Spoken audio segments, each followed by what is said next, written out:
Broadside Books and HarperAudio present Lies My Therapist Told Me, Why Christians Should Aim for More Than Just Treating Symptoms, by Greg E. Gifford. Foreword written and read by Todd Friel. This is the author.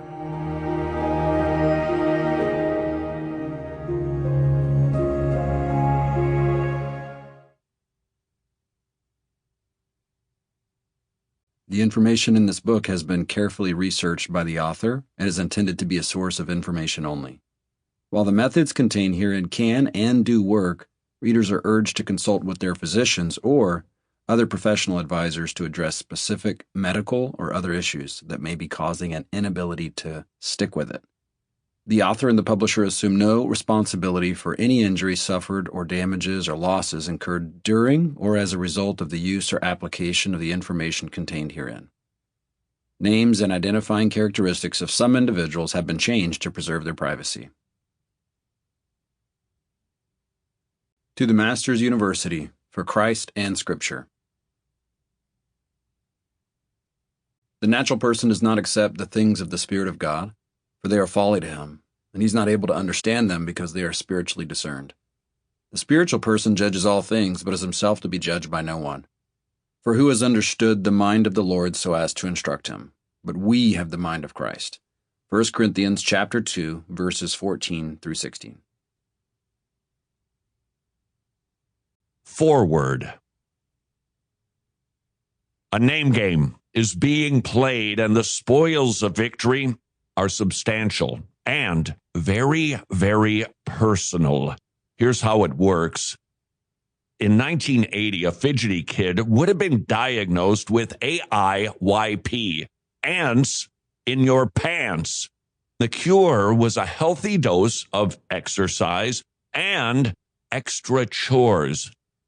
Today, a kid with ants in his pants is diagnosed with ADHD, attention deficit hyperactivity disorder. The cure is a prescription for expensive psychotropic medication. Soldiers who returned from the Civil War with severe anxiety were said to have soldier's heart. World War II soldiers who experienced night terrors were called shell-shocked. These men were given time, love, support, encouragement, and counseling.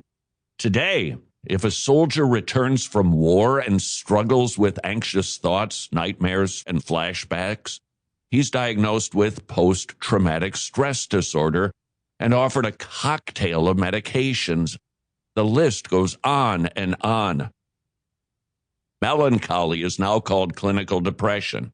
A person with any sort of fear has a phobia. A lunatic or madman is now labeled a psychopath. Scrupulosity has been replaced with obsessive-compulsive disorder. While the evolution of words is a natural phenomenon, the entire category of words that once described human experiences and emotions has been intentionally replaced with clinical and scientific terminology. While financial incentives are a part of the explanation for the name game, it does not fully explain the recent explosion in mental health diagnoses. The mental health industrial complex dominates Western civilization's understanding of emotional and behavioral issues. Clinical and therapeutic language is merely a fruit of our cultural shift from a Christian explanation to what we are told is a scientific surety. Perhaps you've heard the joke, albeit in bad taste, that we're all on the spectrum. That comment reveals that the proliferation of mental health diagnoses is so pervasive, it's become a cliche. This would all be rather innocuous if it weren't so personal. If you're reading this book, it's probably because you or a friend or family member have been formally diagnosed with something from the American Psychiatric Association's ever-expanding Diagnostic and Statistical Manual of Mental Disorders. That is most certainly true for my family. It's funny how a phone call from a school... Sample complete. Ready to continue?